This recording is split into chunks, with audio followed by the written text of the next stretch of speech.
Olá, muito boa tarde a você conectado conosco aqui pelo Notícias Agrícolas. Está no ar mais um boletim de mercado, fechamento dos negócios lá na Bolsa de Chicago, comercialização aqui no Brasil, enfim, informações pertinentes para te ajudar a entender o que está acontecendo, principalmente nesse mercado de soja. Quem nos ajuda hoje nesse entendimento é o Felipe Jordi, lá da Beyond Agro. Já está aqui com a gente no vídeo. Bem-vindo, meu caro. Obrigado por mais uma vez estar aqui com a gente, nos ajudando a entender um pouquinho dessa dinâmica da formação de preços. A gente viu aí um Chicago se recuperando nas últimas sessões, buscando patamares até importantes, voltando os primeiros vencimentos ali para perto dos 12,50. Mas hoje a gente viu um movimento mais comedido, um encerramento inclusive negativo aí para os preços.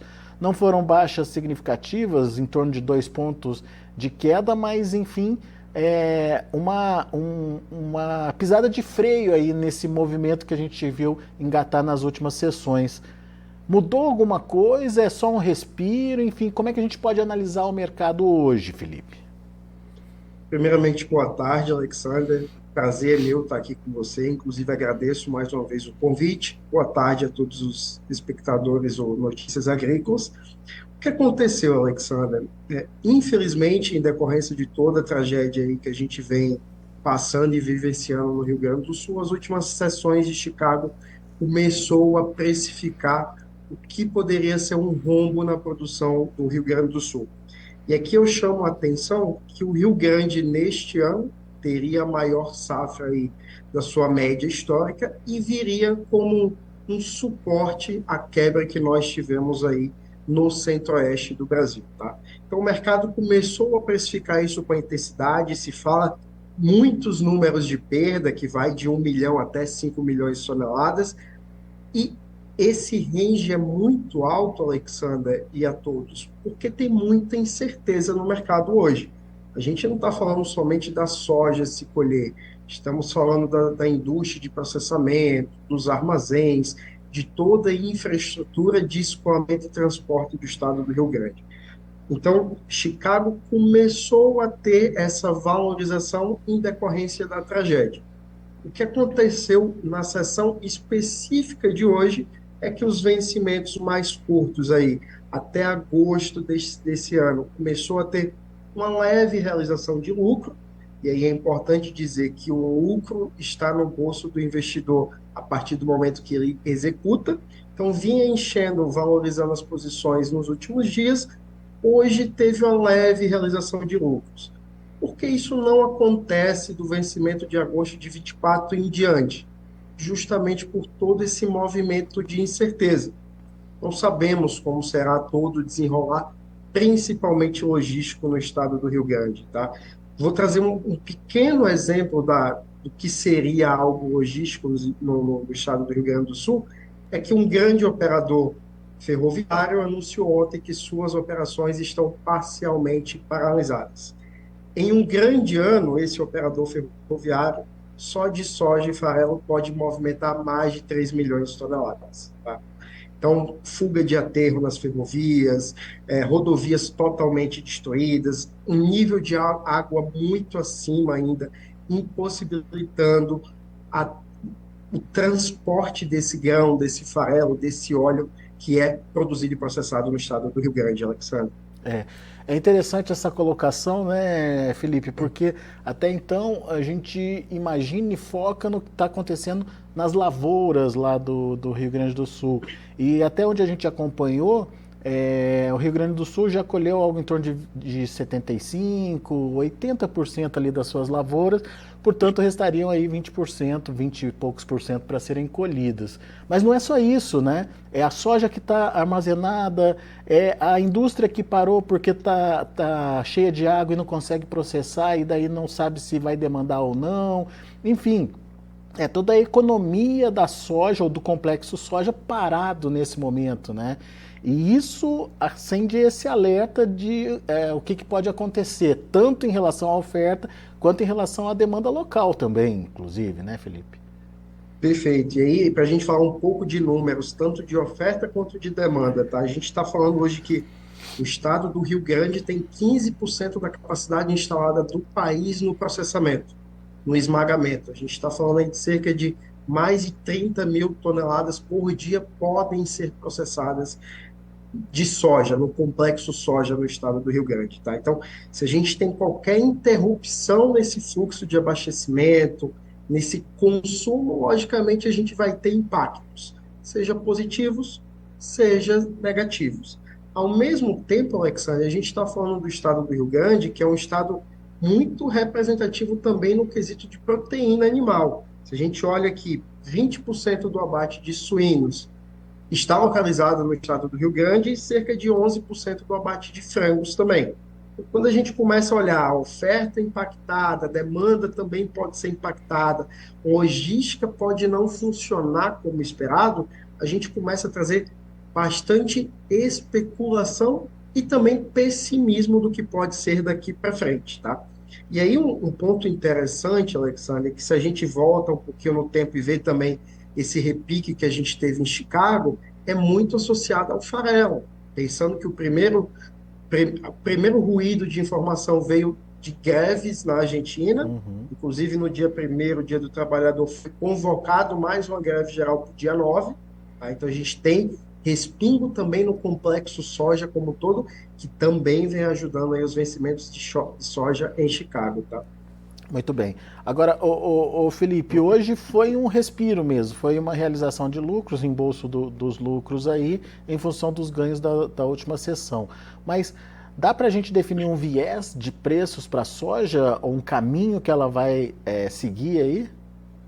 Olhando tecnicamente e no especulativo, entre aspas, fundamental que vem acontecendo em Chicago, o canal continua de alta, Alexandre. Ah, é. Comentamos um pouco mais cedo, nos primeiros vencimentos, até 30 centes de alta, de canal que esses vencimentos poderiam perseguir, olhando um pouquinho mais para frente, de 30 a 50 centes de alta. Isso é análise técnica, tá? Pensando também, carregando muito do que se acontece no Rio Grande do Sul. Aqui nós não temos uma bolinha de cristal para chegar e dizer, olha, a água vai baixar daqui para amanhã e tudo vai funcionar. Agora, olhando além de todo esse ruído que acontece no Rio Grande, olhando o daqui para frente, a gente não pode deixar de falar dos Estados Unidos, tá? Os Estados Unidos que vinha plantando soja numa intensidade muito boa, a gente tem aí cerca de 25% da área total americana já semeada, veio em um ritmo um pouco mais lento do que nas últimas semanas, dado chuvas na semana passada, só que os mapas climáticos hoje dos Estados Unidos demonstram-se favoráveis, tanto para a aceleração do cultivo, como no desenvolvimento da soja. Então, pensando no curto prazo, o canal segue de alta, pensando no fundamental dos Estados Unidos e do que pode acontecer na safra 24, 25 aqui no Brasil, ainda seguem fundamentos pesando sobre os preços futuros. Alexandre. É, é, na verdade, como é que o produtor tem que analisar esse momento de oportunidade, Felipe, de participação de mercado, enfim, porque com essa alta em Chicago que a gente teve recentemente, a gente teve uma mudança em reais também nos preços praticados aqui no Brasil, né? É hora de vender, é hora de negociar, na sua opinião, na opinião de vocês aí da Beyond Agro? A nossa opinião sempre vai de acordo com a realidade do produtor. Hoje, pensando na soja disponível, nós tivemos evolução de até R$ 5 no preço final da safra, o que veio movimentando o mercado nas últimas semanas. Então, o produtor ele começa a fazer conta, olha, chegou na minha rentabilidade desejada, chegou na minha margem desejada, vou negociar. Aquele produtor que tem ainda um certo conforto na sua posição de caixa, na sua posição logística, ele tem aquela postura de aguardar um pouco mais, Alexandre, com um vencimento muito curto na cabeça, tá? A entrada do milho safrinha. Hum. Então, todo aquele caos logístico que habitualmente todos os anos nós estamos acostumados pode acontecer mais uma vez também. Então, a nossa recomendação sempre vai ser, na sua soja disponível, se chegou na sua margem, na sua rentabilidade desejada, vamos avançar. Se ainda não chegou, trazemos na mesa todos os riscos que podem acontecer, principalmente no quesito logístico. Quando a gente vê, Alexander e telespectadores, todo esse avanço de Chicago também para a safra 24, 25, começamos a fazer estratégias de assegurar piso, de assegurar um possível piso e teto, estratégias que podem permitir uma realização da sua saca futura a preços melhores de tela hoje. A gente costuma brincar aqui, primeiro que lucro pequeno nunca quebrou ninguém, segundo, que a gente precisa ter uma gestão de risco ativo. Eu não posso entrar na safra 24, 25 totalmente descoberto, principalmente nos custos que já foram fixados ou que estão sendo fixados, tá? Isso a gente viu acontecer em anos anteriores, né, Felipe? E não deu muito certo, né? Na hora de colher essa soja, ninguém tinha vendido e daí concentração de oferta fez preço despencar. A gente viu essa história já acontecer. Agora, quando você fala dessa estratégia futura de negociação, como é que o produtor tem que pensar? Qual a melhor estratégia? O que vender antecipado, na verdade, Felipe? A gente precisa separar o que vender especificamente da operacionalização disso, Alexander. Por que eu costumo dizer isso, tá? A primeira meta que nós recomendamos aos nossos clientes, produtores assistidos, é de que, olha, como eu comentei anteriormente, se você já está fixando seus custos para a safra 24, 25, vamos começar a olhar as relações de troca, seja de qualquer insumo que a gente possa falar, não necessariamente só fertilizantes, e vamos olhar o seu preço mínimo de que eu conseguiria assegurar minimamente os seus custos. Quer dizer que abaixo disso seria prejuízo, acima disso eu já começo a ter lucro. Então a gente começa a observar o custo financeiro do produtor para, a partir daí, Alexander, a gente montar as estratégias. Porque para um produtor, por exemplo, 12,30 de Chicago 24, 25 é interessante, para outros produtores que estão um pouco mais alavancados, que têm uma situação de caixa um pouco mais comprometida, possa não ser interessante. Então a gente sempre vai para dentro da porteira e começa a entender a realidade de cada um. Para daí a gente fazer estratégias que possam assegurar um piso, mas que te permitam surfar uma alta, que pode ser estratégias que possam ser feitas direto com os compradores, e aí grandes trades no Brasil fazem estratégias voltadas a piso e teto, a possível movimento de alta ou travar movimento de baixa, assim como também instituições financeiras que a gente pode falar do financeiro. A gente tomaria posições financeiras para os clientes, Alexandre. Muito bem. Ou seja, estratégia vai depender de caso a caso, mas todo mundo se protegendo é fundamental aí para evitar os desequilíbrios que podem acontecer mais adiante. Muito bem, Felipe. Temos então as condições aí para o produtor brasileiro e a partir, se eu não me engano, sexta-feira tem relatório do USDA que pode trazer informações aí novas. Você acha que é um relatório que pode, de alguma forma, trazer alguma informação impactante que mexa com o rumo dos mercados? Ou, por enquanto, ainda não dá para contar com novidade de USDA, não?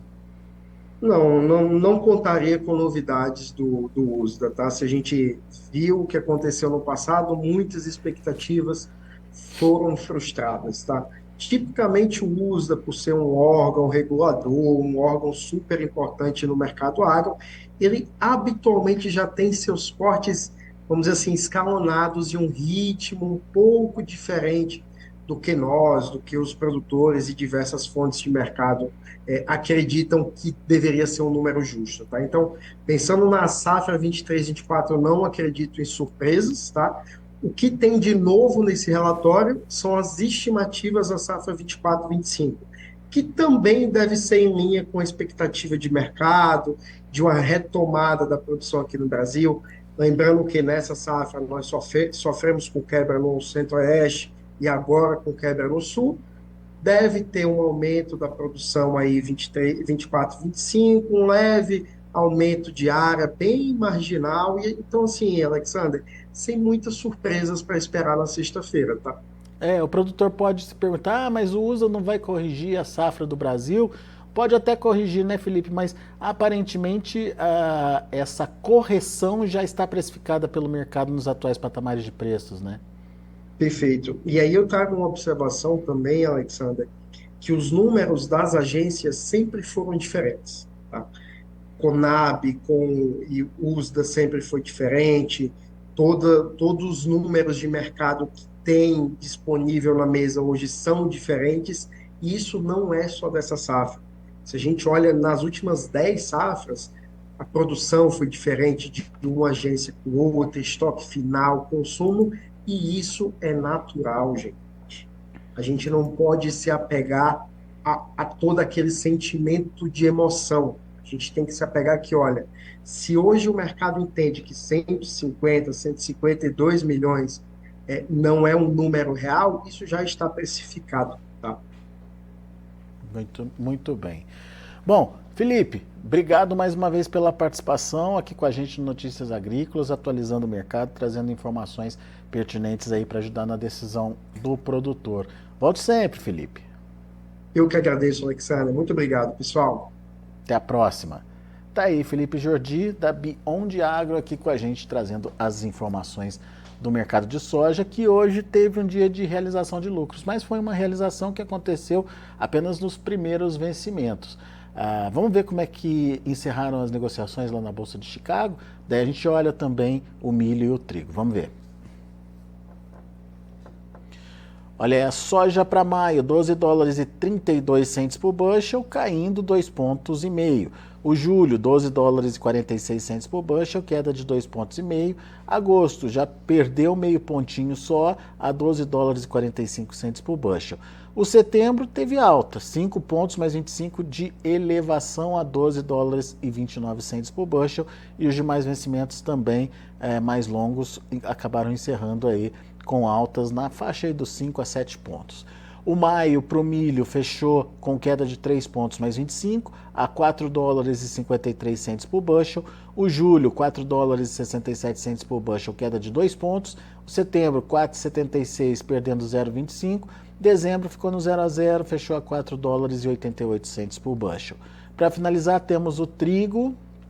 Para julho, 6 dólares e 42 centes por bushel, queda de 6 pontos. Para setembro, 6 dólares e 63 centes por bushel, queda de 4 pontos mais 75. Para dezembro, 6 dólares e 89 centes por bushel, queda de 4 pontos mais 25. São os números de fechamento do mercado lá na Bolsa de Chicago. A gente fica por aqui. Notícias agrícolas, informação agro relevante e conectada.